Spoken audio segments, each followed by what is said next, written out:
সুপ্রিয় দর্শক শ্রোতা, আসসালামু আলাইকুম। দেশ অথবা দেশের বাইরে থেকে প্রিয় বন্ধুগণ, ঠিক এই মুহূর্তে যে যেখান থেকে বাস্তব পরীর অলৌকিক গল্প শোনার জন্য আমার সঙ্গে যুক্ত হয়েছেন, আমি আপন আর যে আপন জীবনের গল্পের ১৬৪১তম পর্বে আপনাকে প্রতিদিনের মতো স্বাগতম জানাচ্ছি। বন্ধুগণ, আজ আমি আপনাকে শোনাবো রংপুরের ভাই মোহাম্মদ আশিক রানার জীবনের পরীর সঙ্গে ঘটে যাওয়া চরম অলৌকিক এক আশ্চর্যজনক বাস্তব জীবন কাহিনী। বন্ধুরা, আজকের গল্পের টাইটেল ৬ বছর বয়সী আশিককে বিয়ে করে ৯০০ বছর বয়সী পরী। এই গল্পটা রংপুরের প্রত্যন্ত এলাকায় ঘটে যাওয়া আজ থেকে বহু বছর আগে ভীষণ সমালোচিত এক আশ্চর্যজনক বাস্তব ঘটনা। দর্শক শ্রোতা, জীবনের গল্পের অনুষ্ঠানে আপনারা এক ভিন্ন রকম পরীর গল্প আজ শুনতে যাচ্ছেন, তাই তো সবাইকে বলবো একটু নড়ে চড়ে বসেন আর এই গল্পটা শুরু থেকে শেষ পর্যন্ত শোনেন। ধন্যবাদ সবাইকে। সুপ্রিয় দর্শক শ্রোতা, আসসালামু আলাইকুম। আমার নাম মোহাম্মদ আশিক রানা, আমার বাড়ি রংপুর বিভাগে। বন্ধুগণ, আমি আমার জীবনের গল্পটা শুরু করার শুরুতে আপনাদেরকে আমার পরিবারের সম্বন্ধে জানিয়ে রাখি। আমার পরিবারে আমি আছি, আমার বাবা আছে, মা আছে, রয়েছে আমার দাদা দাদি সহ আমার ছোট 2টা কাকা, কাকিমণি, কাকাতো বোন সহ আমার নিজের 2টা বড় বোন। আমরা টোটাল 2 বোন 1 ভাই। আমাদের পরিবারটা রংপুর বিভাগ থেকে অনেক দূরের কোনো এক অজপাড়া গায়ের এক উচ্চ মধ্যবিত্ত পরিবার। আমার বাবা পেশায় একজন ব্যবসায়ী। আমার বাবার সঙ্গে আমার একেবারে ছোট যে কাকা আছে, আমার ওই কাকাও ব্যবসায় জড়িত। কিন্তু আমার মেজু কাকা হচ্ছে সম্পূর্ণ ভিন্ন ধর্মী একটা মানুষ। আমার মেজু কাকা একজন মসজিদের ইমাম সহ তিনি একজন কোরআনে হাফেজ, তিনি দিনদার আলেম মানুষ। আবার অনেকেই আমার ওই মেজু কাকাকে কবিরাজ বলেও আখ্যায়িত করে। অনেকেই বলা বলি করে রাত জেগে নাকি আমার কাকা জিনদের সঙ্গে আলোচনা করে। গ্রামবাসী, এলাকাবাসী বা মহল্লাবাসী যদি কোনো জিন সংক্রান্ত সমস্যায় পড়ে, তবে আমার ওই মেজু কাকার কাছে ছুটে যায়। মেজু কাকা জিন সমস্যা সমাধান করতে পারে, এরকম অনেকেই গ্রামের বলা বলি করে। একজন কবিরাজের চেয়েও আমার কাকা আমাদের এলাকাতে সবচেয়ে বেশি পরিচয় একজন ভালো মানুষ বা সাদা মনের মানুষ হিসাবে। আমাদের অত্র এলাকাতে যদি ভালো কোনো মানুষ আপনি খুঁজে বের করতে যান বা ভালো কোনো মানুষের নাম বলেন, তবে শুরুতেই আমার ওই কাকার কথা বলতে হবে। যাই হোক, এভাবে আস্তে আস্তে করে এই পরিবারে আমার দিন রাতগুলো কাটতেছিল। আমার বয়স যখন প্রায় 5 বৎসরের কাছাকাছি, সেই মুহূর্তে হঠাৎ করে একদিন রাতের বেলায় মসজিদের ভিতরে আমার ওই মেজু কাকা মারা যায়। আমার কাকার কোনো শত্রু ছিল না, কাকার কোনো এই গ্রামে কাকার কারোর সঙ্গে কোনো বিরোধ ছিল না। কিন্তু তারপরেও মধ্যরাতে হঠাৎ কেন কাকা লাশ মসজিদে পাওয়া গেল, এটা নিয়ে সবাই অনেক টেনশনে পড়ে যায় বা এক একজনের মনে এক এক ধরনের চিন্তাভাবনা আসে। যার কারণে আমার দাদা আমার কাকার ওই লাশকে ময়না তদন্ত করা হয় যে কিভাবে তিনি মারা যায়। তবে ময়না তদন্তের রিপোর্টে আসে যে তিনি হার্ট অ্যাটাক করে মরে।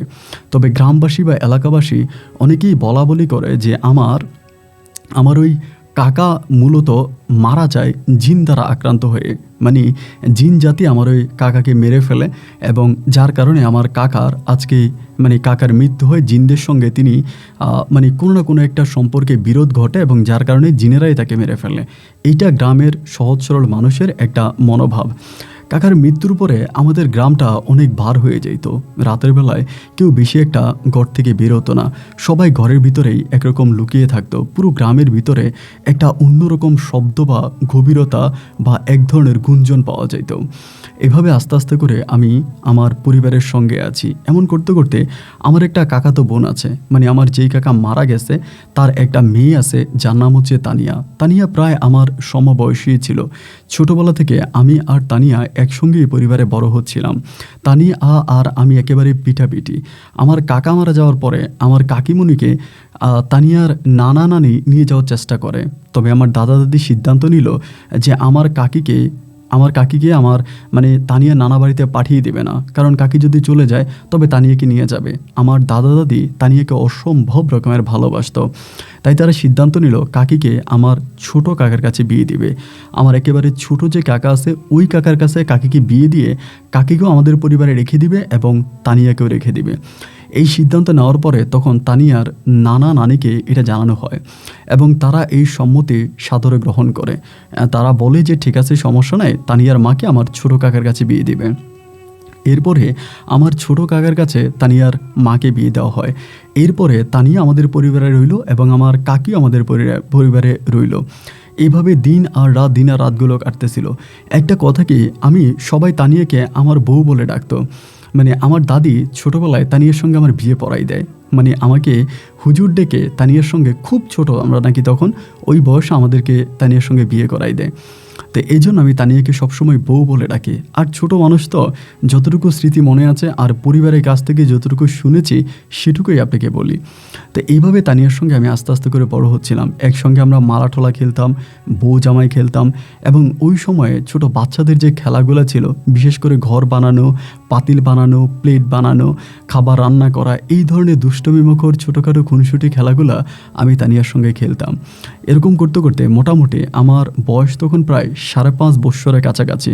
তখন পর্যন্ত কিন্তু আমি কোনো স্কুলে বা কোথাও ভর্তি হইনি, বাড়ির মধ্যেই থাকতাম এবং আব্বা আম্মার কাছে যেই প্রাতিষ্ঠানিক শিক্ষাগুলো আছে, ঘরোয়া শিক্ষা আছে, সেটা শিখতাম। এরকম করে আমার 5.5 বছর বয়সে হঠাৎ করে তানিয়া অসুস্থ হয়ে যায় এবং তানিয়াও মারাত্মক রকমের অসুস্থ হয়। এবং এরকম অসুস্থ হয় যে তানিয়া একটু পরে পরে মনে হয় যেন তার নিঃশ্বাস চলে যাচ্ছে। সে চোখ টানা দিয়ে ফেলে, উপরের দিকে তাকিয়ে ফেলে এবং মনে হয় যেন তার কোনো নিঃশ্বাস নাই। একটু পর পর তানিয়াকে নিয়ে চিৎকার চেঁচামেচি শুরু হয়। তানিয়াকে তখন রংপুর সদর বড় হসপিটালে ভর্তি করানো হয়। সেই হসপিটাল থেকে তানিয়াকে একটা সময় ঢাকায় ট্রান্সফার করা হয়। কিন্তু তানিয়ার ভিতরে কোনো রোগ ডাক্তার ধরতে পারতেছিল না। 3 মাস এরকম ডাক্তারি চিকিৎসার পর একটা সময় তানিয়াকে বাড়িতে নিয়ে আসে। আমি ছোট মানুষ, আর তারপরেও আমার ভিতরে এত পরিমাণের ইমোশন কাজ করতেছিল। তানিয়া অসুস্থ হয়ে গেছে, এটা শোনার পর আমি দিশেহারা হয়ে গেছি, আমি পাগল হয়ে গেছি। আমি মানতে পারতেছিলাম না যে তানিয়া অসুস্থ। আমি নিজেও ছোট্ট বয়সে আল্লাহর কাছে গিয়ে হাত তুলে তানিয়ার জন্য কান্নাকাটি করতাম যে আল্লাহ তানিয়াকে সুস্থ করে দাও, আল্লাহ তানিয়াকে ভালো করে দাও। আমি সব সময় কান্নাকাটি করতাম। এই করতে করতে একটা সময় হঠাৎ করে একদিন মাগরিবের আজান দিবে, এই সময় তানিয়া চোখ টানা দিয়ে ফেলে এবং হঠাৎ করে, এবং সবাই তখন চিৎকার করে তানিয়াকে নিয়ে হসপিটালের দিকে রওনা দিল। এবং রাত 8টা কি 8:30টার দিকে খবর আসলো তানিয়া নাকি আর বেঁচে নাই। তানিয়ার মৃত্যুর খবর শুনে আমি সম্পূর্ণভাবে ভেঙে পড়ি। একটা সময় বাড়িতে একটা সাদা কাপড়ে পেঁচিয়ে তানিয়ার ওই ছোট্ট লাশটা নিয়ে আসে। এ ছিল আমার জীবনের এক প্রথম অভিজ্ঞতা। আমি চোখের সামনে দেখেছি তানিয়ার জন্য কবর খুঁড়তে এবং সেই কবরে তানিয়াকে দাফন করতে। তানিয়ার মৃত্যুর পরে আমি আর কোনোভাবে নিজেকে সামলাতে পারতেছিলাম না। রাতের বেলায় আমি ঘরে ঘুমাইতাম না, আমি শুধু কান্না করতাম, আমি তানিয়ার কাছে যাব, তানিয়া আমার বউ, আমি তানিয়ার কাছে যাব, এগুলো বলে কান্নাকাটি করতাম। পরে একটা পর্যায়ে আমাকে তানিয়ার কবরের কাছে নিয়ে যাওয়া হইতো। রাত দিন মিলিয়ে আমি তানিয়ার কবরের কাছে বসে থাকতাম। আমি কোনো স্কুল কলেজ বা কোনো শিক্ষায় আমি শিক্ষিত হইনি। সবসময় তানিয়ার কবরের কাছে বসে থাকতাম, সেখানে বসেই কান্নাকাটি করতাম এবং সারাক্ষণ শুধু তানিয়া তানিয়া তানিয়া তানিয়া তানিয়াই জপতে থাকতাম। এরকম করতে করতে এই তানিয়া মৃত্যুর আনুমানিক 2 থেকে 3 মাস পরে একদিন সন্ধ্যার সময় পর্যন্ত আমি তানিয়ার কবরের কাছে বসেছিলাম এবং সেদিন কেন জানি আমার ভিতরে একটা অন্যরকম শান্তি আমি অনুভব করতেছিলাম। জানি না কেন ভিতরে হঠাৎ এতটা শান্তি লাগতেছিল। আমি রাতের বেলায় আমি শুইতাম আমার দাদির সঙ্গে, আমি আর দাদি এক খাটে ঘুমাইতাম। আমি দাদির সঙ্গে ঘুমিয়ে আছি, এ সময় হঠাৎ করে আমার কাছে মনে হলো তানিয়া যেন আমার ঘরের দরজায় এসে আমাকে ডাক দিল। আমাকে আশিক আশিক বলে কয়েকটা ডাক দিছে। তানিয়ার ডাক শুনে আমি সঙ্গে সঙ্গে লাফ দিয়ে খাটে বসে গেলাম। দাদিরে কোনো কিছু জানালাম না, আমি স্পষ্টভাবে শুনতে পেলাম যে তানিয়া আমাকে আবারও ডাকতেছে। এরপরে আমি চুপিসারে আস্তে আস্তে করে ঘরের দরজার কাছে আসছি। ঘরের দরজায় এসে আমি দরজাটা খুলে দেখি তানিয়া একটা লাল ফরক পরা অবস্থায় ঘরের দরজায় দাঁড়িয়ে আছে এবং আমার দিকে তাকিয়ে মৃদু মৃদু করে হাসতেছে। আকাশে অনেক বড় চাঁদ ছিল, তাই প্রখর চাঁদের আলো পড়তেছিল উঠানে। তানিয়া যখন আমার দিকে তাকিয়ে হাসতেছে, আমি ঘর থেকে বেরোলাম। আমি তখনও বুঝি না যে একটা মানুষ মৃত্যুর পরে সে আর কখনোই পৃথিবীতে ফিরে আসে না। এই বুঝটা আমার ভিতরে ছিল না। আমি তানিয়াকে পেয়ে খুব আনন্দিত হয়ে গেলাম। আমাদের বাড়ি থেকে মোটামুটি একটু সামনেই একটা অনেক বড় জাম গাছ আছে। সেই গাছের নিচে আমি আর তানিয়া গেলাম। যাওয়ার পরে দেখলাম কি, জাম গাছের নিচে অনেকগুলো ছোট ছোট প্লেট, বাটি মাটি দিয়ে সাজানো। যেভাবে আমি তানিয়ার সঙ্গে জীবিত থাকতে খেলা করতাম, এইরকম বাটিগুলো ওখানে সাজানো দেখে আমি খুব অবাক হয়ে গেলাম। তানিয়াকে বললাম, তানিয়া এরকম বাটি টাটি এখানে সাজিয়ে রাখছো? বলে তোমার সাথে খেলবো বলে, আসো আমরা একসঙ্গে খেলি। আমি আর তানিয়া অনেকক্ষণ পর্যন্ত ওখানে খেলা করি। ফজরের আজানের কিছুক্ষণ আগে তানিয়া আমাকে বলে, আমি এখন চলে যাব, তুমি চলে যাও, তবে আমার একটা অনুরোধ কি রাখবা? আমি বললাম, অবশ্যই রাখবো, বলো। বলে, তোমার সঙ্গে যে আমার দেখা হয়েছে বা আমি যে তোমার সঙ্গে ওখানে খেলা করেছি, এটা কিন্তু বাইরের কাউকে কখনোই বলবা না, বিশেষ করে তোমার দাদিকে, আমাদের দাদিকে, দাদাকে অথবা তোমার আব্বা আম্মাকে কাউকেই বলবা না। যদি বলো তাহলে কিন্তু আমি আর আসতে পারবো না। আমি যে আচ্ছা ঠিক আছে, আমি এটা কাউকেই বলবো না, তুমি কিন্তু আমার কাছে আইসো, তুমি না আসলে আমার ভীষণ মন খারাপ হবে। ও আমাকে বলে, আচ্ছা ঠিক আছে, তুমি যদি আমার শর্ত পূরণ করতে পারো তাহলে আমি কারো কাছে কিচ্ছু বলবো না, না যদি তুমি কারো কাছে কিচ্ছু না বলো তাহলে আমি আসবো। তো সেদিন আমি আপনার মাগরিবের আগ সরি আপনার ফজরের আগ পর্যন্ত ওর সঙ্গে খেলা করি। তারপরে আমি ঘরে চলে যাই, দেখি দাদি তখনও ঘুমিয়ে আছে। আমি তখন দাদির সঙ্গে ঘুমিয়ে আছি। রাত পেরিয়ে সকাল হলো, মাদ্রাসায় যাওয়ার জন্য দাদি আমাকে ডাকতেছে। আমি ঘুম থেকে উঠে মাদ্রাসায় গেলাম। হুজুরের সামনে বসে বসে চিন্তা করতেছি, তানিয়া আসলো, আমার সঙ্গে দেখা করলো, আমার সঙ্গে কথা বললো। তানিয়া কেন বললো কাউকে না বলার জন্য? এবং তানিয়া কেন দাদির সঙ্গে দেখা করলো না? এবং আমার দাদার সঙ্গে, তানিয়ার মায়ের সঙ্গে তানিয়া কেন দেখা করেনি? এ বলে মাদ্রাসায় পড়া শেষ করে তখন বাড়িতে আসতেছিলাম। আসার পরে ওই জাম গাছটার নিচে তখন পর্যন্ত ছোট ছোট পাতিলগুলো সাজানো, মানে ওই ছোট ছোট পাতিলগুলো জাম গাছের নিচে সাজিয়ে রেখেছে। পাতিলগুলো দেখে আমি বলতেছিলাম যে, হারে কালকে রাতে আমরা খেলেছি, এগুলো এখনও এখানে পড়ে আছে। তা আমি কি করলাম, এগুলো ভেঙে দিছি যাতে কেউ না দেখে। তাই নিয়ে তো বলেছে ও আসছে, এটা কেউ জানতে পারলে সমস্যা হবে, এগুলো ভেঙে দিছি। ভেঙে দিয়ে আমি ঘরে গিয়ে চুপচাপ বসে আছি। আমার মা আমারে বলতেছে, কি আসি, কী হয়েছে, কোনো কথা বলিস না কে, মাদ্রাসায় হুজুরে মারছে? আমি যে না, হুজুরে মারে নাই। তাই মা বলতেছে, তাহলে তুই এরকম চুপ করে আসিস কেন? আমি যে, মা আমার ভাল লাগতেছে না। এরপরে দুপুরে খাইছি, খাবার খাইয়া আমি তানিয়ার মায়ের কাছে গেছি। কাকি কিন্তু আমার আবার খুব ভালোবাসতো। কাকিরে যা বললাম, আচ্ছা কাকি আপনার একটা কথা বলি। কাকি বলে, বল। আমি বললাম, তানিয়া কি আপনার কাছে আসে? কাকি আমার বলে, কি বললি? আমি বললাম, তানিয়া কি আপনার কাছে আসে? কাকি আমাকে বললে, কি বলিস তুই, তানিয়া না মরে গেছে, তানিয়া কি মরে গেলে আমার কাছে কিভাবে আসবে? আমি বললাম, আচ্ছা কাকি, কোনো মানুষ যদি মরে যায় তবে সে কি আর দুনিয়াতে ফিরে আসে না? আমাকে কাকি বলতেছে যে না, কোনো মানুষ যদি মারা যায় তবে সে আর এই দুনিয়াতে কোনোভাবেই ফিরে আসে না। তানিয়া যেহেতু মারা গেছে, তানিয়া আর কখনোই ফিরবে না। কাকির এই কথা শুনে আমি বেশ অবাক হয়ে গেলাম আর মনে মনে ভাবতে লাগলাম, ওমা, আমি যার সাথে দেখা করি তাহলে সে কে? আমি তো প্রতি রাতেই তানিয়ার সঙ্গে দেখা করি। আর কাকিদা আমাকে বলতেছে মৃত্যুর পর নাকি কোনো মানুষ আর দুনিয়াতে ফিরে আসে না। তখন পর্যন্ত আমি কোনো কিছু বুঝতেছি না। এরকম করে আমি আরও অনেকের সঙ্গে কথাবার্তা বলি যে মৃত্যুর পরে কেউ ফিরে আসে কিনা। সবাই বলে যে কেউ নাকি মৃত্যুর পরে ফিরে আসে না, কিন্তু প্রতি রাতে এমন কোনো রাত বাদ নাই যে রাতে আমি আমার কাকির সঙ্গে, আমি আমার দাদির সঙ্গে ঘুমাইছি, তানিয়া আসছে, আমাকে ডাক দিছে এবং ডাক দেওয়ার সঙ্গে সঙ্গে কিন্তু আমার ঘুমটা ভেঙে যায়।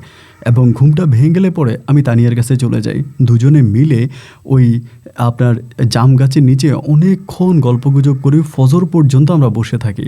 এরপর তানিয়া চলে যায়, তারপর আমি যথারীতি আবারও আমার ঘরে ফিরে আসি। তবে অবাক করা বিষয় হচ্ছে, এই যে আমি আমার দাদির সঙ্গে ঘুমাচ্ছি, আমি যাচ্ছি আসতেছি, দরজা খুলতেছি, দরজা লাগাইতেছি, কোনোভাবেই কিন্তু আমার দাদি কোনো টের পায় না। আমার দাদি হচ্ছে এমন একটা মানুষ, একটা ইঁদুরও যদি ঘুমের সময় তার কাছ দিয়ে হেঁটে যায় তার ঘুম কিন্তু ভেঙে যায়। অথচ সবাই বলে যে আমার দাদির ঘুম খুবই পাতলা, আর আমি একটা মানুষ খাট থেকে উঠে নিচে যাই, আবার ঘরে আসি, কিন্তু কোনোভাবে আমার দাদি কোনো টেরই পায় না। এসব কোনো কিছুই সেই বয়সটাতে আমি খুব বেশি একটা বুঝতে পারিনি। তবে চিন্তা করতেছিলাম যে আমার সঙ্গে আসলে কি হচ্ছে। আস্তে আস্তে করে আমি মোটামুটি বড় হচ্ছিলাম। এরকম করতে করতে আমার বয়স তখন প্রায় 8 থেকে 9 বছরের কাছাকাছি। তখন কিন্তু আমি আর দাদির সঙ্গে ঘুমাই না, তখন আমি একাই ঘুমাইতাম। এবং যখন আমি একা ঘুমাইতাম তখনও কিন্তু তানিয়া আমাকে ডেকে নিত। একটা সময় তানিয়া কি, এটা আর আমার মাথায় আসতো না বা আমি বুঝতামও না। কিন্তু আমি তানিয়ার এই কথাটা রেখেছি, আমি তানিয়ার এই বিষয়টা কারো কাছেই বলি নাই। এই যে তানিয়া গভীর রাতে আসে, আমার সাথে গল্পগুজব করে, দেখা করে, কথা বলে, এর কোনো কিছুই আমি কাউকে জানাইনি। আস্তে আস্তে করে তানিয়ার সঙ্গে সময় কাটাইতেছিলাম। এরকম করে আমি অনেকটা বড় হয়ে গেছি। অনেকটা বড় হয়ে যাওয়ার পরে আমার কাছে একবার মনে হয় কি যে আমি সম্ভবত এটা স্বপ্নে দেখি। এটা হয়তো আমার কোনো একটা স্বপ্ন হতে পারে। আর আবার মনে মনে এটাও ভাবি যে স্বপ্নের মধ্যে এরকম হবে কেন? তখন আমি প্রায় অনেকটা যখন বড় হয়ে যাই তখন নিজের মাঝে এই প্রশ্নটা জাগে যে যদি স্বপ্নেই হবে তাহলে আমি ওর সঙ্গে কথা বলি, দেখা করি এবং এগুলো আমার এই দিনের বেলা এভাবে মনে থাকে কেন? এরকম করে আমার বয়স তখন প্রায় আপনার 12 থেকে 13 বৎসরের কাছাকাছি। ওই বয়সটাতে আসার পরে আমি তানিয়াকে প্রচণ্ড রকমের প্রশ্ন করতে থাকতাম। যখনই গাছের নিচে আমার সঙ্গে বসতো, কথা বলতো, আমি প্রচুর প্রশ্ন করতাম যে তানিয়া এটা এভাবে হলো কেন, ওটা ওভাবে হলো কেন, এবং তুমি কিভাবে আসো, তুমি আবার তানিয়া কিন্তু আমার সঙ্গে আস্তে আস্তে বড় হচ্ছে। মানে আমি যেরকম শারীরিকভাবে বড় হচ্ছিলাম একইভাবে তানিয়াও আস্তে আস্তে করে আমার সঙ্গেই বড় হচ্ছিল। আমি তখন মানে কোনো কিছু বুঝি না, সেই পর্যন্ত বুঝি না কী হইতে আছে। ওরে আমি যখন প্রচুর প্রশ্ন করি একটা সময় সে খুব বিব্রত হয়ে যায়।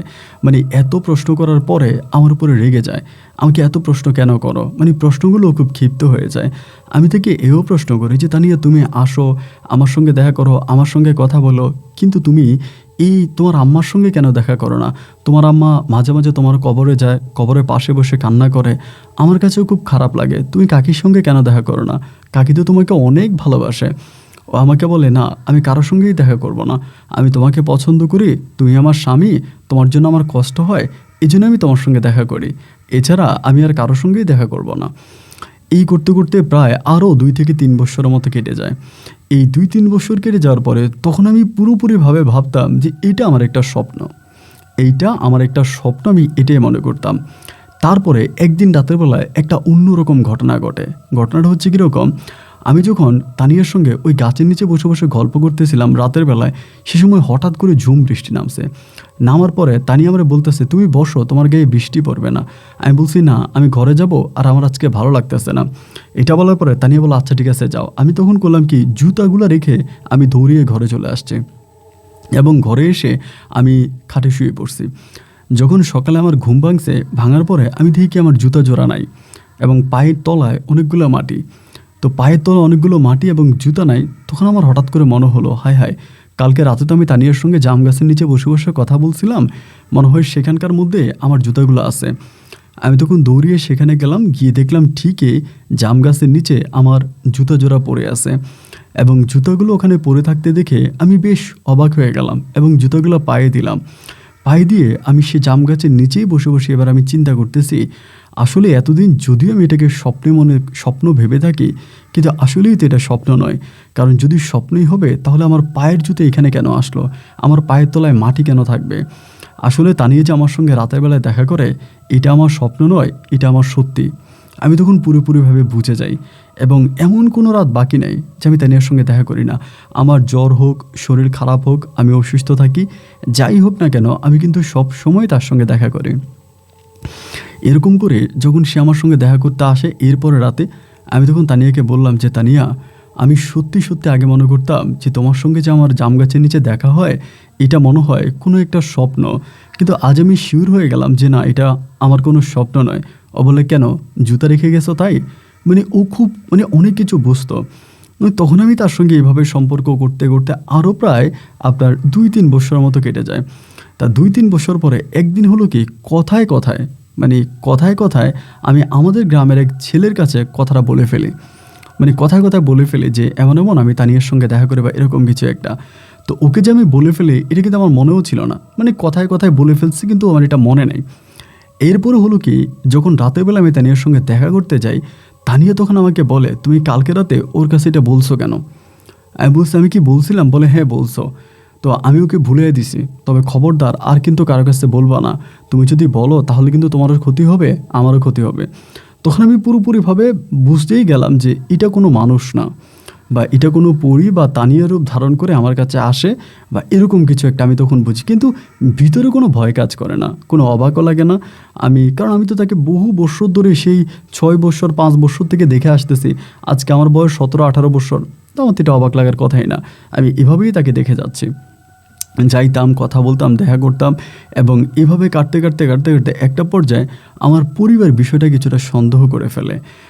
এই যে আমি যাই তার সঙ্গে দেখা, আমার সঙ্গে কিছু একটা জিনিস যদি থাকে, আপনি খুব খেয়াল করে শোনেন, যদি জিন বা পরি আপনার সঙ্গে থাকে, আপনার চলাফেরার মাঝে কিন্তু কোনো না কোনো একটা পরিবর্তন থাকবে। স্বাভাবিক মানুষের মতো কিন্তু আপনি থাকবেন না, আপনি কিছুটা অস্বাভাবিক থাকবেন। সো আমার এই অস্বাভাবিক দিকগুলো আমার পরিবার তখন সন্দেহ করে ফেলে যে না, আমার সঙ্গে কিছু একটা আছে। এই কথা বলার পরে তখন আমার মা একদিন আমাকে একটা কবিরাজের কাছে নিয়ে রওনা দিছে, যে আমাকে একটা কবিরাজের কাছে নিয়ে যাবে। কথাটা শোনেন, সকাল 8টা বাজে মা, আমি ঘুম থেকে উঠছি, মা আমাকে বলে চল কবিরাজের কাছে যাব। তা নিয়ে কিন্তু আমাকে বলে দিচ্ছে রাতের বেলায় যে তোমার মা যদি তোমাকে কোথাও নিতে চায় তুমি কিন্তু যাবা না। সকালবেলা যখন মা আমাকে নিয়ে রওনা দিছে, আমি বলতেছি আমি যাব না। কেন যাবি না? আমি বললাম আমি যাব না, আমি যাই নাই, জোর করে আমি যাই না, না গিয়ে আমি ঘরে ছিলাম। বিকাল 2টার দিকে মা তখন ওই কবিরাজকে আমাদের বাড়িতে নিয়ে আসে। কীভাবে জানি নিয়ে আসে, আসার পরে কবিরাজ আমাকে আমার কাছে আসে, এসে উনি আমার এই বাম হাতের কানে আঙ্গুলটা ধরে কি জানি মন্ত্রসন্ত্র পড়তেছে, এটা পড়তেছে আমার, মানে উনি মন্ত্র পড়তেছে দেখে আমি জ্ঞান হারিয়ে ফেলি। এবং অনেক পরে আমার তখন জ্ঞান ফিরে আসে। আসার পরে আমার শরীরে খুব ব্যথা, মানে ব্যথা, আমি শরীর নাড়তে পারি না এবং খুব ব্যথা হয়েছে। হওয়ার পরে আমি আমার চাচাতো বোনকে, মানে আমার একেবারে ছোটো যে চাচা, মানে উনার একটা মানে পালক মেয়ে আছে। আমার চাচির ঘরে কিন্তু আর কোনো মেয়ে হয়নি, আর কোনো সন্তানও হয়নি। উনি একটা পালক মেয়ে আনে, পালছে বা বড় করছে। ওই পালক মেয়েটার আমি জিজ্ঞেস করতেছিলাম যে কিরে ময়না, ওর নাম ছিল ময়না, যে ময়না আমার সঙ্গে কি হয়েছিল, আমার শরীরে এরকম ব্যথা হয়ে গেল এবং আমি মানে অজ্ঞান হয়ে গেছি, আমার সঙ্গে কি হয়েছে একটু বলতো। ও তখন আমারে বলতেছে আপনার কাছে তানিয়া আন্টি, মানে তানিয়া আপু আসছে। আমারে বলে, আমি যে কি, আমার কাছে তানিয়া আপু আসছে? বলে হ্যাঁ, তানিয়া আপু আসছে, তানিয়া আপু আপনার সঙ্গে কথা বলছে এবং তানিয়া আপু বলছে তার বয়সটা কি 900 বছর। মানে ও তো আসলে অতটা মানে বড় হয় নাই, মোটামুটি একটু বড় হয়েছে। ওর কথাবার্তা শুনে আমার ভিতর তখন ভয় ঢুকে গেছে, আয় হায় কবিরাজ বেটা আমার সঙ্গে না জানে কী করছে। আমি তখন আমার দাদিরে জিজ্ঞেস করি, মারে জিজ্ঞেস করি, আব্বারে জিজ্ঞেস করি যে আমার সঙ্গে কি হয়েছে বা আমি এরকম স্বপ্নগুলো কেন দেখলাম, এর কারণটা কি। তখন সবাই আমার দিকে তাকায় আছে, কেউ কোনো কিছু বলে না। আমি সবাইকে ধরে ধরে জিজ্ঞেস করতেছি, বলেন না আমার সঙ্গে কি হয়েছে এবং আমি এরকম স্বপ্নগুলো কেন দেখলাম। না, ওরা কেউ আমাকে কোনো সতুত্তর দেয় না এবং আমাকে কোনো কিছু বলেও না। তো যেহেতু কোনো কিছু বলে না বা ওরা কোনো কিছু বলে না, আমিও তখন আর এটা নিয়ে কোনো মাথা ঘামাচ্ছি না, আমি এভাবেই পড়ে আছি। কিন্তু অবাক করা ব্যাপার হলো, ওই দিন রাতের বেলায় আর তানিয়া এসে আমাকে ডাকে নাই। এই মনে হয় আজকে আপনার প্রায় 10-12 বছর ধরে এই প্রথম কোনো একটা রাত যে রাতে তানিয়া এসে আমাকে ডাকে নাই। যখন তানিয়া এসে আমাকে ডাকে নাই তখন আমি খুব অবাক হয়ে গেলাম যে বিষয়টা কি, তানিয়া এসে আমাকে ডাকলো না কেন? তানিয়া তো আমাকে ডাকার কথা, তাহলে ও আমাকে কেন ডাকে নাই?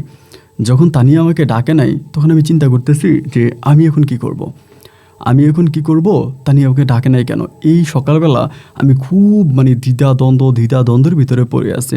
থাকার পরে আমার দাদি আমার ডাইকে তার ঘরে নিয়ে বলতেছে, কিরে তুই এরকম আনচান করতেছিস কেন, কি হয়েছে? আমি কিছু বলি না বলার পরে দাদি আমার বল না কি হয়েছে। আমি বললাম দাদি আপনাকে বলতে চাই যে কথাটা আমি 12 বছর কারো কাছে বলি না, আজ আপনার কাছে বলি। দাদি আমার সঙ্গে এমন ঘটনা ঘটছে, কালকে রাতে তানিয়া আমাকে আসেও নাই, আমার কাছে ডাকেও নাই। দাদি আমাকে বলে তোর বয়স তো এখন মোটামুটি 18-19 বছর, তুই তো সব কিছু বুঝিস, ছোটো মানুষ না। তোরে দাদি একটা প্রশ্ন করি, তুই উত্তর দে তো। আমি বললাম বলো। দাদি আমাকে বলে দুনিয়াতে কোনো মানুষ মরে গেলে সে কি আর ফিরে আসে? আমি বলি না দাদি, মরে গেলে তো কেউ আর ফিরে আসে না। দাদি বলে তাহলে তুই এই কথা কেন বলতেছিস, তানিয়া তোর কাছে আসতো? আমি বললাম দাদি তানিয়া তো আমার কাছে আসতো, আমি তো তানিয়াকে দেখতাম। ও ছোটোবেলা থেকে আমার সঙ্গে আস্তে আস্তে করে বড় হয়েছে, আমরা গাছের নিচে বসতাম, গল্প করতাম, প্রেম করতাম, আমার তো সবই মনে আছে দাদি। দাদি তখন আমাকে বলতেছে এটা তানিয়া ছিল না। আমি যে কে এটা? দাদি বলে এটা মমেনা। আমি বললাম মমেনা কে? দাদি বলে তানিয়া রূপ ধারণ করে 900 বছর বয়সী একটা পরী, যার নাম হচ্ছে মমেনা, সে তোর কাছে আসতো এবং তোর সঙ্গে দেখা করত। সে কিন্তু তোর বড় ক্ষতি করতো, তোকে নিয়ে যেত, যার কারণে কবিরাজ দ্বারা আমরা তোকে আটকায় দিছি যেন সে আর তোর কাছে আসতে না পারে। আমি তখন দাদিরে বললাম দাদি 10-12 বছর জুড়ে এই মোমেনা বলেন আর তানিয়া বলেন ওই আমার কাছে আসতো, এসে আমার সঙ্গে গল্প করতো, কথাবার্তা বলতো, আমাদের মাঝে এত রোমাঞ্চকর সম্পর্ক ছিল, অথচ আপনি আমাকে কোনো কিছু না বলে, আমাকে না জানিয়ে আমার কাছ থেকে ওরে কেড়ে নিলেন। না দাদি, এটা ভালো হয় নাই। দাদি আমাকে বলে যেটা আমরা করছি এটা তোর ভালোর জন্যই করছি, তুই বুঝিস না তাই উল্টাপাল্টা কথা বলিস না। এরপরে হতো কি, প্রতি রাতে আমি এই জাম গাছের নিচে এসে বসে থাকতাম। তখন ভাই আমার এত কষ্ট হতো, মনে হয় কি যে আমার কলিজাটা ছিঁড়ে যাচ্ছিল, মানে চিৎকার করে বলতে ইচ্ছে করতেছিল যে তানিয়া কোথায়। একদিন 2 দিন নয়, সেই 12 বছরের সম্পর্ক তাকে আর ভোলা যায়? মনের ভিতর বারবার আসতেছে তানিয়া তুমি কোথায়, আমি কান্নাকাটি করি। এই গাছের নিচে এসে কান্নাকাটি করি, সারাক্ষণ শুধু ওর কথা ভাবি, খাই না, ঘুমাই না এবং মানসিকভাবে তখন প্রচুর অসুস্থ হয়ে গেছি। এইটা আমার আব্বা আম্মা তখন দেখতে পায়। দেখতে পেয়ে তারা খুব টেনশনে পড়ে যায় যে আমি খাওয়া দাওয়া করি না, ঘুমাই না এবং সারাক্ষণ তানিয়া তানিয়া তানিয়া তানিয়া করে ঝুঁকতে থাকি। তখন তারা করল কি, আর সিদ্ধান্ত নিল যে আমাকে একটা বিয়ে করাই দিবে, আমাকে একটা বিয়ে করাই দিবে, এরকম একটা সিদ্ধান্ত নিচ্ছে। আমি বলতেছি যে আমি বিয়ে করব না, আমি বিয়ে করব না, আমার তানিয়া আছে, তানিয়া আমার কাছে আসবে, আমি বিয়ে করব না। আব্বা আম্মা পাড়া প্রতিবেশী যারা আছে সবাই আমাকে খুব ভালোভাবে বুঝাইলো, খুব ভালোভাবে বুঝাইলো যে না, এটা তুই ভুল করতেছিস, এটা তুই অন্যায় করতেছিস এবং তানিয়া তোর কাছে কোনোভাবেই ফিরে আসতে পারে না, তানিয়া মারা গেছে এবং তার মৃত্যু হয়ে গেছে এবং এটা তুই উল্টাপাল্টা কথা বলতেছিস, না তুই এটা করিস না। আমার সবাই মানে বুঝাইতেছে। তো সবার বুস্টুস পাওয়ার পরে আমি চিন্তা করলাম যে আচ্ছা ঠিক আছে, তাইলে তানিয়া মনে হয় আর আসবে না, মানে আমি এটাই মনে করতাম। তা পরিবার যখন চাপ দিছে, বয়স তখন 19 বা 20 এই কাছাকাছি, তখন তারা আমাকে বিয়ে করাবে। আমি বিয়ে করব না, তারপরও তারা একরকম চাপ সৃষ্টি করে আমাদের এলাকারই এক মেয়ে, যার নাম হচ্ছে আখি আক্তার। মেয়েটা দেখতে খুব সুন্দরী, খুবই মিষ্টি একটা মেয়ে ছিল। ওই মেয়েটাকে তখন পরিবার পরিজন আমার সঙ্গে বিয়ে করাই দেয়। আমার যখন আখির সঙ্গে বিয়ে হয় এবং বিয়ে হওয়ার পরে আমি সংসার জীবনে কোনো রকমের শান্তি পাচ্ছিলাম না। তার বড় কারণ হচ্ছে আমি আমার মনস্থল থেকে কোনোভাবে আখিকে সরাইতে পারতেছি না। ভিতরটা বারবার আখি আখি আখি আখি জপতেছিলাম, কোনোভাবে ওকে আমি ভুলতে পারি না বা আমার ভিতর থেকে সরাইতে পারি না। খুব মন খারাপ হয়, কান্নাকাটি করি এবং এই জিনিসগুলো আখি তখন বুঝতে পারে এবং বুঝতে পারার পরে ও আমাকে বারবার জিজ্ঞেস করে, আপনার কি হয়েছে, আপনি মন খারাপ করে থাকেন কেন, আপনি এমনটা কেন করতেছেন, আপনি বলেন। আমি আখির কাছে কোনো কিছুই বলি না। এইভাবে সংসার জীবনে বিরোধ হতে হতে প্রায় 1.5 থেকে 2 বৎসরের মতো কেটে যায়। এরই মাঝে আখির ঘরে আমার একটা কন্যা সন্তান হয়, আমার একটা মেয়ে হয়। কিন্তু মেয়ে হওয়ার পরেও আমি কোনোভাবে মানে আখিকে আমার ভিতর থেকে মেনে নিতে পারতেছিলাম না। 2 বছর কেটে যাওয়ার পরে আমাদের সম্পর্কটার মধ্যে এক বিশাল ফাটল দেখা দেয়। হয়তো আখির সঙ্গে আমার আর হবে না, আখি আমাকে ছেড়ে দিবে এবং এরকম একটা সিদ্ধান্তে চলে আসে। পরিবারের সবাই তখন বসে আখিরে বুঝায় যে দেখো, ওর সঙ্গে যেটা হয়েছে এটা 12-13 বছরের একটা জিনিস, এটা সহজে ভুলতে পারে না, তুমি একটু বুঝো না। আখি কোনো কিছু বুঝতে রাজি নাই। আখির কথাই একটা যে না, আমি যা বলছি, যেটা বলছি সেটাই, আমি কোনো না কোনোভাবেই আমি মানে ও আমার সঙ্গে আর থাকবে না। যেহেতু পরি হোক বা মানুষ হোক, যে কোনো কিছু আমার ভিতরে আছে, এই জন্য ও থাকবে না। তো আমার আব্বা আম্মা তখন ওরা বুঝে শুনে রাখে এবং তারা তখন সিদ্ধান্ত নিচ্ছে আমাকে বিদেশ পাঠিয়ে দিবে। কারণ দেশে থাকলে প্রতিনিয়ত আখির সঙ্গে আমার ঝগড়া ঝাঁটি যায় ঝামেলা এবং আখি আমার সংসার করবে না, আমার সংসার ছেড়েও চলে যাচ্ছে, ওকে একরকম জোর জবরদস্তি করে রাখা হইতেছে। পরে সবাই সিদ্ধান্ত নিল যে আমাকে বিয়ে করাই দিবে এবং আমাকে বিয়ে করাই দিলেই সব কিছু ঠিক হয়ে যাবে। সবাই মিলে তখন আপনার বিদেশ পাঠানোর সিদ্ধান্ত নিচ্ছে।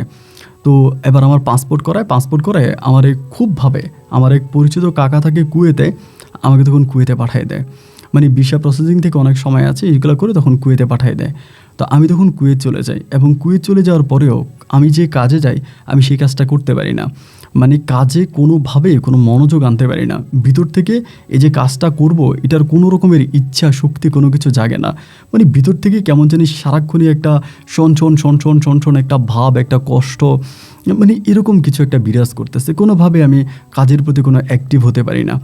এরকম করে প্রায় 1.5 বছরের মতো আমি কুয়েতে থাকি। 1.5 বছর পরে আখি নিজের ইচ্ছায় আমাকে ডিভোর্স দিয়ে আমার মেয়েটাকে নিয়ে চলে যায়।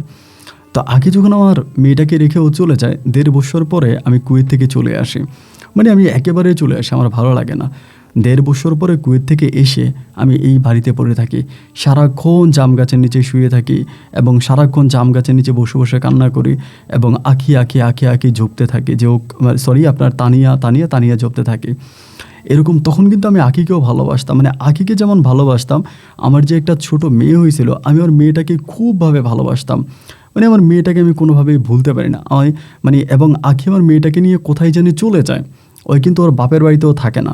আমি কিন্তু বাংলাদেশে এসে ওকে অনেক খুঁজেছি, কোথায় গেছে, কোন জায়গায় গেছে, ওর কোনো সন্ধান পাই কি না, কিন্তু কোনোভাবে আমি ওর কোনো সন্ধান পাইনি। ও কোথায় চলে গেছে এটা কেউই বলতে পারে না। যাই হোক, আমি আর ওকে পাইলাম না পাইয়া আমি এই গাছের নিচে বসে থাকতে হঠাৎ করে আমার কাছে মনে হলো, আমার জীবনে যদি তানিয়া আবারও কোনোভাবে ফিরে আসতো, তাহলে হয়তো আমি সব কিছু থেকে মুক্তি পাইতাম। তানিয়া আসলে আমি তানিয়ার সঙ্গে থাকতাম, আমার আর কোনো চাওয়া থাকতো না। এই কথাটা চিন্তা ভাবনা করে আমি তখন বিভিন্ন কবিরাজের শরণাপন্ন হচ্ছিলাম। অনেক কবিরাজের কাছে যাচ্ছি যে তানিয়াকে আমার জীবনে ফিরিয়ে এনে দেওয়া যায় কিনা বা তানিয়াকে পেতে পারি কিনা, এরকম খোঁজাখুঁজি করতে করতে শেষ পর্যন্ত চট্টগ্রামেরই একটা বৌদ্ধ কবিরাজের সন্ধান আমি পাই এবং ওই বৌদ্ধ কবিরাজের শরণাপন্ন হই এবং তিনি প্রথম দিকে ডাইরেক্ট নাকচ করে দিয়ে যে না তিনি কিছু করতে পারবে না, তার কোনো কিছু করার নেই, উনি মানা করে দেয়। এবং মানা করে দেওয়ার পরেও আমি প্রতিনিয়ত চেষ্টা চালাচ্ছি।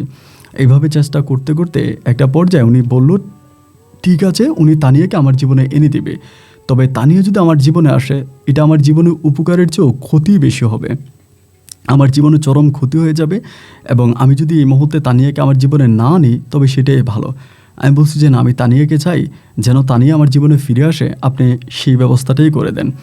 তারপরে তিনি বলতেছে যে ঠিক আছে আসবে, তবে একটা শর্ত লাগবে। আমার শর্ত বলতে কি, এই যে তানিয়া মারা গেছে, তানিয়ার কবরের মাটি আমার তাকে নিয়ে দিতে হবে এবং তানিয়ার কবরের মাটি দিলে পরে তিনি তানিয়াকে বা তথা ওই মমেনাকে আমার কাছে এনে দিবে। তখন আমি বললাম যে ঠিক আছে, আমি এটা ম্যানেজ করব। তারপরে আমি তানিয়ার কবরের মাটি নিয়ে এই মমেনার হাতে দিলাম, মানে আপনার ওই কবিরাজের হাতে দিলাম, বৌদ্ধ কবিরাজের কাছে।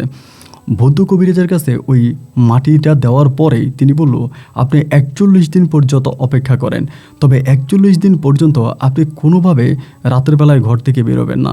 আপনি 41 দিনের মাঝে যে কোনো দিন তানিয়া আপনাকে ডাকতে আসবে, ওই আপনাকে ডাকবে, ঠিক আগে যেভাবে ডাকতো ওভাবেই ডাকবে, তবে সেদিন আপনি ঘর থেকে বেরোবেন। বের হয়েই তিনি আমাকে একটা মন্ত্রই বলবো, এটা লিখে দেয় যে বের হয়ে আপনি এটা পড়ে তারে আমাকে এটা বললো যে ও আপনাকে ডাকবে, ডাকলে পরে আপনি তাকে দেখবেন না, না দেখলে তখন আপনি এই মন্ত্রটা পড়বেন, এটা পড়ে একটা ফু দিবেন, এমনি বাতাসের মধ্যে ফু দিবেন, দিলে পরে আপনি দেখবেন যে কোনো না কোনো একটা জায়গায় তানিয়ে দাঁড়িয়ে আছে, আপনি সেখানে যাবেন এবং এতে আপনার কোনো ভয়ভীতি থাকবে না, তবে এটা আপনার ভবিষ্যতে অনেক ক্ষতি হবে।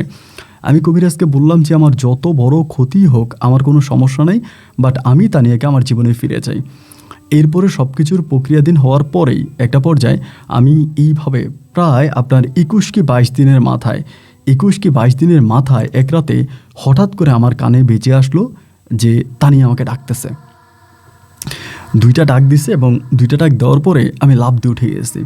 উঠে উনি যে কাগজে লিখে দিয়েছিল, আমি এটা সবসময় আমার সঙ্গে রাখতাম, রাতের বেলায় বালিশের নিচে রাখতাম, ওইটা বালিশের নিচ থেকে বের করে আমি দরজাটা খুলি।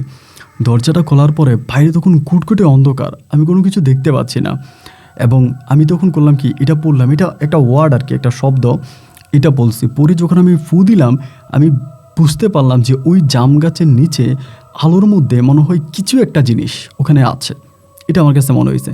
অনেকের মনে তখন কিন্তু ভয় লাগতো যে এই রাতের বেলায় ঘুটঘুটে অন্ধকার বা এভাবে ডাকছে, আমি কিভাবে বেরোবো, বা সবার মনে ভয়, কিন্তু আমার মনে কোনো ভয় নাই, কারণ তানিয়ার সাথে তো আমার সম্পর্কটা 10-15 দিনের না, এটা তো আমার 12-14 বছরের সম্পর্ক। আমি তখন এখান থেকে বেরোয় গেছি, ঘর থেকে বেরোয়েছি, বেরোয় দৌড়িয়ে আমি জাম গাছের নিচে গেলাম এবং জাম গাছের নিচে গিয়ে দেখি তানিয়া ওখানে দাঁড়ায় আছে, খুব সুন্দরভাবে দাঁড়ায় আছে এবং হাসতেছে। এবং আমি ওকে দেখে খুব আমার তখন মন খুব খারাপ হয়েছে, আমার কান্না চলে আসছে। আমি কান্না করতে করে বলতেছি, তানিয়া তুমি আমার কাছে আসলা, তবে এত পরে কেন আসলা? আমি তোমার জন্য অপেক্ষা করতেছিলাম, আমি তোমার জন্য কান্নাকাটি করতেছিলাম, তুমি কেন আমাকে এভাবে ধোকা দিলা? তানিয়া তুমি এত লেট কেন করলা? তুমি এর আগে আমার কাছে কেন আসলা না? ওই তখন আমার দিকে তাকায় আছে, আমি ওর দিকে তাকায় আছি এবং দুজন ওখানে বসে আছি, বসে বসে আমার সাথে গল্প করতেছি, কিন্তু ও একটাবারের জন্য কেন আসে নাই এটাও ব্যাখ্যা করে না। তো আবার এদিন আমার জন্য অনেক খাবার আনছিল, অনেক ফলাদি এটা ওইটা আনছিল, এবার আমাকে এটা দিচ্ছে, আমি এটা খাইতেছি আর তার সঙ্গে গল্প করতেছি, কথা বলতেছি। সেদিনও একেবারে ফজর পর্যন্ত দুজনে গল্প করার পরে ও আমাকে বলে যে ঠিক আছে এবার তাহলে তুমি চলে যাও, আমি কালকে আবারও আসবো। আমি যে সত্যি তুমি আসবা নাকি আসবা না? ও বলে না না না, আমি কালকে আবারও আসবো, তোমার সঙ্গে আমি কালকে দেখা করব। ও যখন এটা বললো আমার তখন বিশ্বাস হলো যে হ্যাঁ, ও সম্ভবত কালকে আবারও আসবে। ফাইনালি আমি তখন আবারও চলে গেছি ঘরে।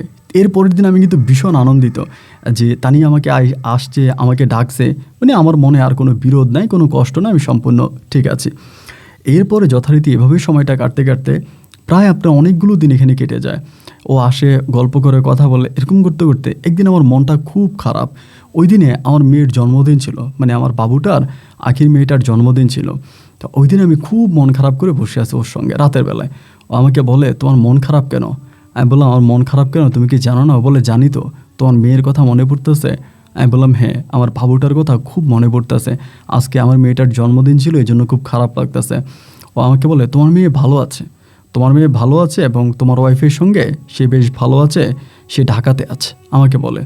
আমি বললাম যে তানিয়া, তোমার তো অনেক ক্ষমতা, অনেক পাওয়ার, তুমি তো অনেক কিছু করতে পারো, তুমি কি আমার মেয়েটার আমার কাছে এনে দিতে পারবা? ও বলে তুমি কি তোমার মেয়েকে ফিরে পেতে চাও? আমি বললাম হ্যাঁ চাই। বলে মেয়েটা তো তার মা ছাড়া থাকবে না। আমি বললাম তাহলে তার মাকেও এনে দাও। ও তখন হাসি দিয়ে বলে তুমি কি সত্যি আঁখি আর তার মেয়েকে ফিরে পেতে চাও? আমি বললাম হ্যাঁ, আমি আঁখি এবং আঁখির মেয়েকে ফিরে পেতে চাই। ও বলে যদি ফিরে পেতে চাও তাহলে আমি তোমাকে ব্যবস্থা করে দিব বা তোমার কাছে এনে দিব, তবে তোমার কাছে আমার শর্ত থাকবে, তুমি আমাকে কখনো ছাড়তে পারবা না। তুমি যদি আমাকে ছেড়ে দাও তাহলে আমি খুব কষ্ট পাবো। আমি বললাম যে না, আমি কখনো তোমাকে ছাড়বো না, কারণ তুমি তো আমার কোনো ক্ষতি করো না, তুমি প্রতিটা পদে পদে আমার উপকার করতেছো। তো যে আমার উপকার করে আমি তাকে ছাড়বো কেন? আমি তোমাকে কখনোই ছাড়বো না, তুমি যেভাবেই পারো আঁখিকে আমার জীবনে এনে দাও এবং আমার মেয়েটাকে এনে দাও। ও বলে আচ্ছা ঠিক আছে। এর কিছুদিন পরে, 1 থেকে 2 দিন পরে ও আমাকে তখন ঠিকানা দিল যে আঁখি চাকরি করে ঢাকাতে অমুক জায়গায়, পুরো ঠিকানাটা আমাকে বলে দিছে যে অমুক জায়গায় থাকে, অমুক জায়গায় চাকরি করে, সব কিছু বলে দেওয়ার পরে আমি তখন ডিরেক্টলি একদিন আমার রংপুর শহর থেকে আমি ঢাকার উদ্দেশ্যে রওনা দিছি। এবং ঢাকার উদ্দেশ্যে রওনা দিয়ে ও যে কারখানায় চাকরি করে সেই কারখানা এরিয়াতে আমার ওই তানিয়ার ঠিকানা মোতাবেক আমি বাসায় যাই। তখন প্রায় আপনার সন্ধ্যা হয়ে যায় এবং সন্ধ্যা হয়ে গেছে পরে আমি আমার মেয়েটাকে আরেকটা মহিলার কাছে দেখতে পাই, সেখানে একটা মহিলার কাছে। তো মেয়ে তো আর আমাকে ওভাবেই চিনে না, তারপরেও হাত বাড়িয়ে দেওয়ার সঙ্গে সঙ্গে মেয়েটা দৌড়িয়ে আমার কোলে চলে আসে, মানে দৌড়িয়ে আমার কাছে আসে এবং আসার পরে আমাকে জড়িয়ে ধরি, আদর করি। এবং এরপরে প্রায় আপনার মাগরিবের অনেকটা পরে তানিয়া তখন আপনার এই আঁখি তখন আসে। মাগরিবের প্রায় অনেকটা পরে আঁখি আসার পরে আমি আঁখির দিকে তাকায় আসি, মানে ও আমার দিকে তাকায় আসে। ও কোনোভাবেই বিশ্বাস করতে পারে না যে আমি চলে আসছি বা আমি ঠিকানা পাইছি। ওই কিন্তু ওর পরিবারকে পর্যন্ত ঠিকানাটা দেয় নাই, মানে কাউকেই দেয় নাই। ওর কথা হচ্ছে কেউ যেন ওর ঠিকানা না পায়, এইভাবেও নিজেকে লুকিয়ে রাখতে চেয়েছিল। যখন ও জানতে পারছে, বুঝতে পারছে যে না আমি ওর ঠিকানা মানে বের করে ফেলছি বা আমি ওকে খুঁজে বের করছি, ও তখন বেশ অবাক হয়ে গেছে। তারপরে আমাকে বলতেছে এখানে কেন আসছেন? আমি বললাম তোমাকে নিতে আসছে। ও বলে আমি তো যাব না। আমি বললাম তুমি আমার সঙ্গে চলো। ও বলে না আমি যাব না, মানে রাগারাগি করতেছে। রাগারাগি বলে যে আপনাকে ছেড়ে দিছি, আমি কেন যাবো আপনার সঙ্গে আমার কোনো সম্পর্ক নাই, এখন আমি কেন যাব? এই রাগারাগির পর্যায়ে তখনও করলো কি ঠিক আছে। আমি বলছি ঠিক আছে তুমি যাবা না? না, তো যায় নাই। তা আমি আর রাতের বেলায় ঝগড়া করি নাই, কারণ হচ্ছে মানুষজন জানবে, এটা মহল্লা আরও খারাপ হবে। রাতের বেলা আমি তখন হোটেলে, আমি এই হোটেলে থাকা অবস্থায় আমার কাছে তানিয়া চলে আসছে। আইসা ওই দিনও আমাকে বাইরে ডাকে নাই, ডিরেক্টলি আমার হোটেলের রুমে আসছে। রুমে এসে আমার পাশাপাশি বসে আমাকে বলতেছে যে তোমার বউ কি যেতে রাজি হয় না? আমি বললাম না, ও তো যেতে রাজি হয় না, আমি কি করব? ও বলে তুমি কালকে যাবা, কালকে তুমি 10টা বাজে তার কারখানার ঠিকানা আমাকে দিয়ে দে, যে তার কারখানায় যাবা এবং গিয়ে তাকে বলবা আসার জন্য, সে যাবে। তুমি মন খারাপ করো না, সে যাবে। আমি যে সত্যি যাবে তো? বলে হ্যাঁ। তুমি যাই ওকে ডাকবা, দেখবা ও যাবে। তো এই কথা বলে ওই দিন আর রাখি, মানে তানিয়ার সঙ্গে আমার বেশি কথা হয়নি, তানিয়া চলে গেছে। পরের দিন ঠিক 10টা বাজে আমি তার কারখানার সামনে গেছি, দারোয়ান দিয়ে তাকে ডাকাইছি। ডাকানোর পরে ওই দিন তার মন খুব খারাপ, মানে আমি বললাম যে কী হয়েছে? কান্না করতেছে আমার সামনে দাঁড়ায়। আমি যে কী হয়েছে, কান্না করতেছো কেন? বলে সুপারভাইজার আমার গায়ে হাত তুলছে, সুপারভাইজার আমাকে মারছে। সুপারভাইজার তোমাকে মারছে কেন? বলে আমি কাজে একটু অবনতি করছি বা ক্ষতি করছি, এই জন্য আমাকে মারছে। তাই আমি বললাম সুপারভাইজার তোমাকে মারছে, তুমি কেন এখানে পড়ে আসো? তুমি চলো, আমি তোমাকে বাড়ি নিয়ে যাবো। ও বলে আমি তো আপনাকে ছিড়িয়ে দিছি, এখন আমি কেমনে যাব? আমি বললাম প্রয়োজনে আমি একটা হুজুরের কাছে যাব, তোমার সঙ্গে আবার কলমা পড়বো এবং কলমা পড়ে আমি তোমাকে নিয়ে যাব। ও তখন বলে আমার যেতে ইচ্ছে করে না। আমি বললাম ইচ্ছে না করলেও তুমি আমার সঙ্গে চলো, আমার সঙ্গে তুমি চলো। এরপরে যথারীতি আমি তখন তাকে নিয়ে এসে রাজি হয়ে গেছি, কিন্তু সেই জায়গা থেকে আমি তখন তাকে নিয়ে আপনার একটা হুজুরের কাছে গেছি, ওখানে কলমা পড়ছি। পরে আমি আবারও আঁখি আর আমার মেয়েটাকে নিয়ে ডিরেক্টলি রংপুর আমার গ্রামের বাড়িতে আসছি। আমার আব্বা আম্মা পরিবার কেউ বিশ্বাস করতে পারতেছে না যে আমি আঁখিকে আবার নিয়ে আসছি, মানে আঁখি যে আমার জীবন আবার ফিরে আসবে এটা সবার চিন্তা ভাবনার বাইরে ছিল। মানে সবাই বলছে যে না, আঁখি আর কখনোই ফিরবে না। আমি আঁখিরে নিয়ে আসি। আনার পরে রাতের বেলায় একইভাবে তানিয়া এসে আমাকে ডাকে। তানিয়া এসে যখন আমাকে ডাকে আমি ভয় পেয়ে যাই যে আল্লাহ, আমি যে উঠা যাইতাছি, যদি কোনোভাবে আমার বউ আঁখি যদি টের পেয়ে যায় তাহলে তো ক্ষতি করে ফেলবে আমার, ও তো আরও ঝামেলা করবে। তারপরেও চুপি সেরে আমি ওই গাছের নিচে গেছি, যাওয়ার পরে বলতেছি যে তানিয়া, তুমি যে এখানে আসছো বা এখানে আমি যে তোমার কাছে আসছি, এটা যদি আঁখি জানতে পারে তাহলে তো সর্বনাশ হয়ে যাবে, আঁখি তো আমার মানে অনেক ক্ষতি করে ফেলবে। ও আমাকে বলে তুমি তো আমাকেও বিয়ে করছো, আমি তোমার বউ না? তোমার কাছে কি আমি হক পাই না? আমি বললাম তা তুমি পাও ঠিক আছে, কিন্তু আঁখি তো জানলে আমার মেয়েটাকে নিয়ে চলে যাবে। ও বলে তো ভয় পাইতেছো? তুমি না বলছিলে আমাকে কখনো ছাড়বা না, আঁখি যদি তোমার জীবনে আসে? আমি বললাম হ্যাঁ, তা তো আমি বলছিলাম। আখি যদি কখনো আমার জীবনে আসে আমি তোমাকে ছাড়বো না। ও বলে তাহলে এই যে ছেড়ে দিচ্ছ? আমি যে না না না ছাড়বো না, ও যদি টের পেয়ে যায় তখন আমি কি করব। তখন আমাকে তানিয়া বলতেছে তোমার বউ টের পাবে না, কোনো টের পাবে না। তুমি যে এতদিন আমার কাছে আসতে তোমার দাদি কি কখনো টের পেয়েছিল? আমি বললাম না। ও বলে ঠিক তেমনি তানিয়াও টের কি বলা আখিও টের পাবে না। এই কথা বলার পরে আমি তখন মেনে নিলাম যে ঠিক আছে। তো আমি তার সঙ্গে ওখানে গল্প করি, তারপরেও ভিতরে একটা খুচুর মুচুন করতেছে যে আসলে আমার বউ টের পেয়ে যায় কিনা এটা সেটা। তো দেখলাম যে না, এভাবেই 3-4 দিন কেটে গেছে। 3-4 দিন পরে একদিন আখি আমারে বলতেছে আচ্ছা রাতের বেলায় শুইলে আপনার কি হয় বলেন তো? আমারে বলে। আমি যে কেন আমার শুইলে কি হয়? ও বলে আপনাকে যখন ডাকি, আপনাকে টাইনা খাট থেকে নামাই ফেলি, ডাকি যতই ডাকি আপনি কোনোভাবেই উঠেন না, ঘুমিয়েই থাকেন। তো আমি বললাম তুমি কবে ডাকছিলে? বলে কালকে রাতেও তো ডাকছি। আমি বললাম কয়টার দিকে? কয় সম্ভবত 2টার দিকে, তখন কিন্তু আমি বাইরে। আমি বললাম রাত 2টার দিকে? বলে হ্যাঁ। আমি যে তুমি কি সত্যি রাত? ও বলে আমি দেখছি ঘড়িতে সময় 2টা বাজে, আমি আপনাকে ডাকছি, আপনি কিন্তু উঠেন নাই। আমি তখন বললাম রাত 2টা বাজে তুমি আমাকে ডাকছো, আমি উঠি নাই, তুমি কি আমাকে দেখছো? ও বলে হ্যাঁ, আপনি তো আমার পাশেই শুয়েছিলেন, আপনাকে ডাকছি, আপনি উঠেন নাই। আমি তখন আর কোনো কিছুই কিন্তু আখিরে বলি নাই। আখিরে কোনো কিছু না বলে ওদিন রাতের বেলায় আমি তানিয়ারে বললাম যে তানিয়া এমন এমন ঘটনা। তানিয়া আমাকে বলে হ্যাঁ, তোমার দাদিও ঠিক একই জিনিস দেখতে পেত। তোমার দাদিও মাঝে মাঝে ঘুম ভাঙতো, সে উঠতো এবং সে দেখতো যে তুমি তার পাশে শুয়ে আছো। আমি তোমাকে নিয়ে আসি ঠিক আছে, কিন্তু আখির সাথে অন্য কাউকে আমি দিয়ে আসি। অন্য কেউ বলতে তোমারে থাকে, তুমি ওখানেই থাকো। তো আমি তো ভাই ওদের ওই মার পেস এগুলো বুঝি না। ও যেমন করে বুঝায় আমি তেমন করেই বুঝতেছি এবং ওর সঙ্গে থাকতেছি। এইভাবে দিন রাতগুলো পার হইতেছে। এরকম করতে করতে প্রায় অনেকগুলো দিন পরে আমার মেয়েটা তখন প্রায় অনেকটা বড় হয়ে গেছে। আমার বিয়ে হয়ে যাওয়ার পরে আমার মেয়েটার বয়স তখন প্রায় 7 বছর, 7 থেকে 8 বছরের কাছাকাছি। মেয়েটার আমি একটা মাদ্রাসায় ভর্তি করাই। মাদ্রাসায় ভর্তি করানোর পরে আমার মেয়েটা হঠাৎ করে একদিন বিকেলবেলা মাদ্রাসা থেকে আসে না। আমি কিন্তু তখন কোনো কিছু করি না। আমার সংসার কিন্তু তখন পুরোপুরিভাবে তানিয়ার আন্ডারেই চলে। কিভাবে চলে এটা তো বুঝতেই পারেন, এভাবেও চালায়। তারপরে মেয়েটা আসে না বিকেলবেলা যখন মেয়েটা আসে না, আমার তো অবাক হয়ে যায়, কিরে 7-8 বছরের একটা মেয়ে আসলো না হঠাৎ করে, কি হয়ে গেল? আমি তার এইখানে সেখানে বিভিন্ন জায়গায় খোঁজাখুঁজি করতেছি, পাই না অনেক খুঁজতেছি। তখন প্রায় আপনার রাতের বেলায় যখন আমি ওরা পাই না, আমি তখন আর কোনো কিছু না করে আমি ওই গাছের নিচে দাঁড়ায় আছি যেখানে আমার সঙ্গে তানিয়ার দেখা হয়। এবং ওই দিন তানিয়া আমার সঙ্গে সরাসরি আসে নাই, মানে সরাসরি তার সশরীরে আসে নাই, আমার সঙ্গে কথা বলছে। আমি বললাম যেমন এমন ঘটনা, আমার মেয়েটাকে তো পাওয়া যাচ্ছে না, আমার মেয়েটা কই? ও বলতেছে তোমার মেয়েটাকে একজনে নিয়ে গেছে। আর যে আমার মেয়েটাকে একজনে নিয়ে গেছে, কে নিয়ে গেছে? তখনও ডিরেক্টলি ওই কবিরাজের নাম বলে দিছে যে অমুক কবিরাজে তোমার মেয়েটারে নিয়ে গেছে। মানে কোন কবিরাজ? ওই যে বৌদ্ধ একটা কবিরাজের কথা বলছিলাম আপনাকে, ওই বৌদ্ধ কবিরাজ। আমি তানিয়াকে বলতেছি তুমি এটা কি বলতেছো? ওই বৌদ্ধ কবিরাজ হচ্ছে চট্টগ্রামে আর আমি হচ্ছে রংপুরে। তা রংপুর থেকে ওই বৌদ্ধ কবিরাজ কীভাবে সন্ধ্যার সময় আমার মেয়েকে নিয়ে চলে গেছে? ও বলতেছে ওই কবিরাজ নিয়ে গেছে, তুমি কবিরাজের কাছে যাও, ওই কবিরাজ তোমার মেয়েকে তোমার কাছে ফিরাই দিতে পারবে। এটা বলার পরে আমি তখন বললাম যে আচ্ছা ঠিক আছে। তারপরের দিন আমি রওনা দিলাম, আমার বউ এখানে খুঁজতেছে, আমি রওনা দিচ্ছি কবিরাজের কাছে। ওই বৌদ্ধর কাছে যাওয়ার পরে আমি তখন বৌদ্ধরে বললাম যে এমন এমন ঘটনা, আমার মেয়েটারে পাওয়া যাচ্ছে না, আমি মেয়েটারে খুঁজতে আসছি। উনি হাসি দিয়া বলে তোমার মেয়ে হারাইছে রংপুরে, তুমি খুঁজতেছো চিটাগংয়ে, তার কারণ কি? আমি বললাম দেখেন আমি জানি যে আমার মেয়েটা আপনার কাছে আছে এবং আমার মেয়েটাকে আপনি দিয়ে দেন।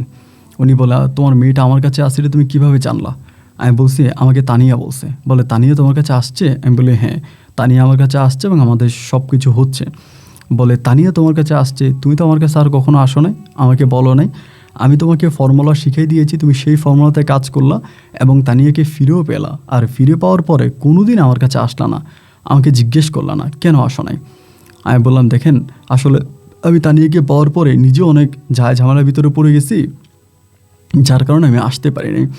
তো আমার মেয়েটাকে আপনি দিয়ে দেন। উনি বলেন যে না, আমি তোমার মেয়েটাকে দিব না, তোমার মেয়েটাকে আমি দিব না, আমার একটা শর্ত আছে, যদি আমার এই শর্তটা পূরণ করতে পারো তবেই আমি তোমার মেয়েটাকে দিব। আমি বললাম যে শর্ত? কিছু শর্ত। উনি আমাকে বলে আমি তোমাকে একটা পাথর দিব, তোমাকে আমি একটা পাথর দিব, ওই পাথরটা তানিয়ার কাছে দিবা এবং তানিয়া তার পরের দিন তোমাকে পাথরটা ফিরিয়ে দিবে। যদি এটা তানিয়া করে তাহলে আমি তোমার মেয়েকে তোমার কাছে ফিরিয়ে দিব। আমি বললাম তানিয়া ওই পাথর নিবে? বলে নিবে না নিবে এটা তানিয়া জানে, তুমি তানিয়ার সঙ্গে কথা বলো, তাকে বলো পাথরটা নিয়ে যাওয়ার জন্য এবং পরের দিন আমাকে পাথরটা দিয়ে দিবে। তাই আমি বলে, ও আজকে নিয়ে পরের দিন দিয়ে দিবে, এতে পাথরের কী হবে? উনি বলে, যেটা বলছি তুমি সেটা করো, তুমি তানিয়ার সঙ্গে যোগাযোগ করো। আমি বললাম, ওর সঙ্গে তো আমার রাতে দেখা হয়। বলে, হ্যাঁ রাতে দেখা হয়, তার সঙ্গে কথা বলো। তবে আমার মানে ওনার যে টিকা ছিল বা ওনার যে এরিয়া ছিল, বলে আমার এরিয়াতে তানিয়া আসবে না, এখান থেকে তুমি চলে যাও, চলে গিয়ে অন্য কোথাও তার সঙ্গে দেখা করো। আমি তখন ওই বৌদ্ধের যে বিহার ছিল, বৌদ্ধ বিহার থেকে আমি চলে যাই, গিয়ে অন্য একটা জায়গায় আমি রাত যাপন করি, সেরাতে তানিয়া আসে। তাও সশরীরে আসে না, শুধুমাত্র কণ্ঠ আমাকে দেয়।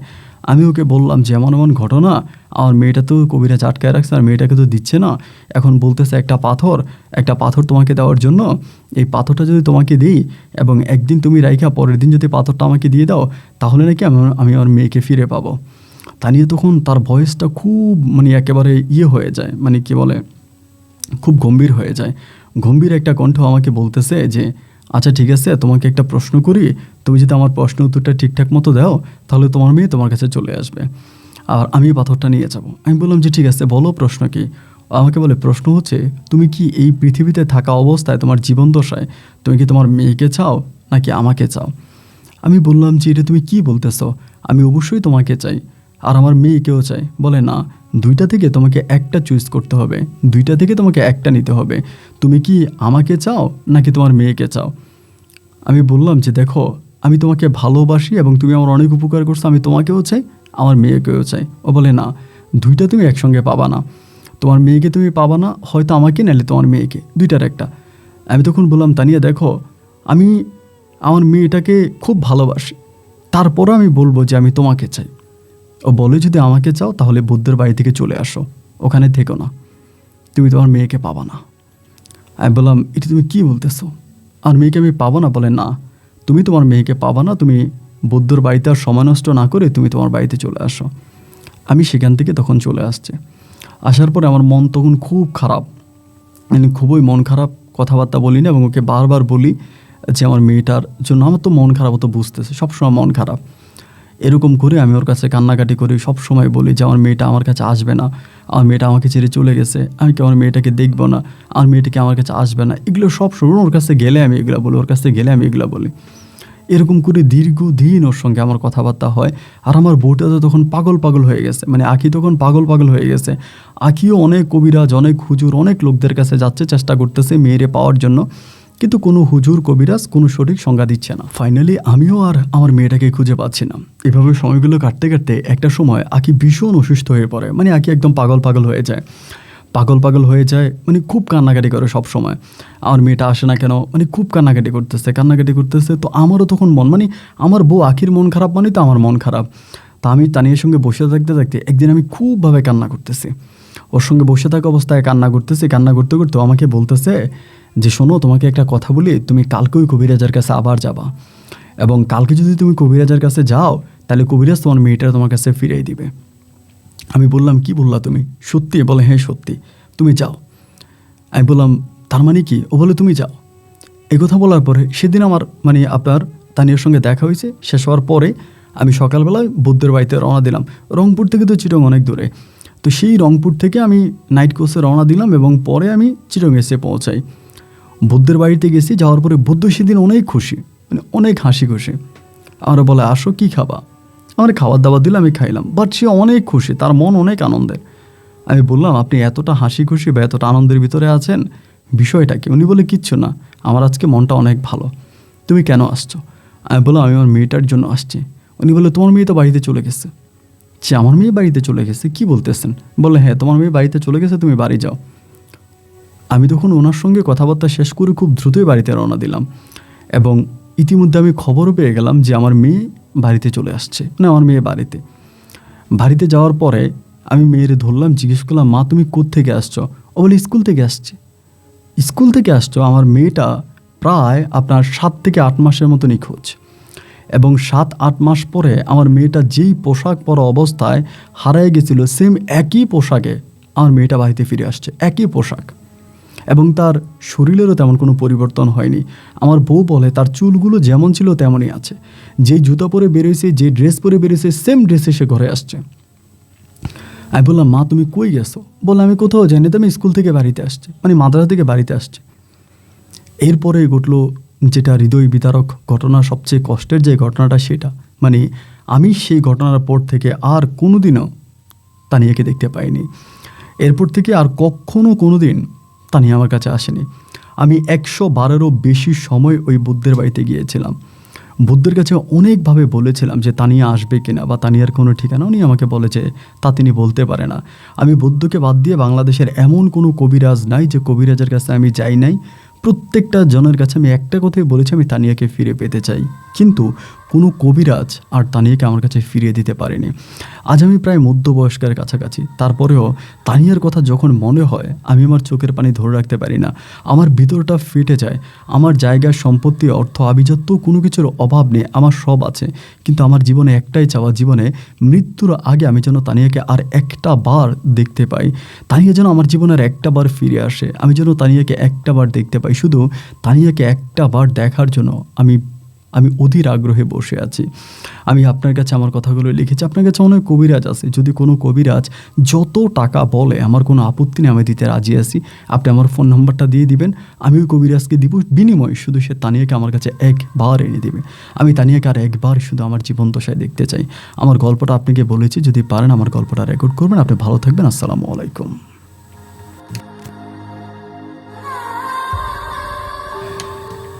বন্ধুরা, সবাইকে অনেক বেশি ধন্যবাদ এই পর্যন্ত আমার সঙ্গে থেকে রংপুরের ভাই মোহাম্মদ আশিক সাহেবের জীবনের এই বাস্তব গল্পটা শোনার জন্য। উনি ওনার আমি আসলে খুব অবাক হয়ে আপনাদেরকে বলি, তানিয়া কিন্তু তাকে আগেই বলেছিল যে তুমি কি আমাকে চাও নাকি তোমার মেয়ে তোমার সন্তানটাকে চাও। তো উনি কিন্তু তখনও বলেছিল যে আমি আমার তোমাকে চাই, এবং এরপরে এই তার সন্তানের জন্য কান্নাকাটি হয়তো তানিয়া মেনে নিতে পারেনি, যার কারণে সম্ভবত তানিয়া কিছু না কিছু একটা করেছে। যাই হোক, সেটা আসলে এই জগৎটা আমরা মানে সম্বন্ধে জানি না, সো এটা নিয়ে কথা বলতে গেলে অবাক লাগে, কারণ আমি বাতাস দেখতে পাই না। সো বাতাসের রং, কালার, এটা আমি কিভাবে বলবো ভাই। সুতরাং এটা আসলে এক অন্য জগতের কথাবার্তা। তবে গল্পটা আমার কাছে ভালো লেগেছে বলে আমি রেকর্ড করেছি।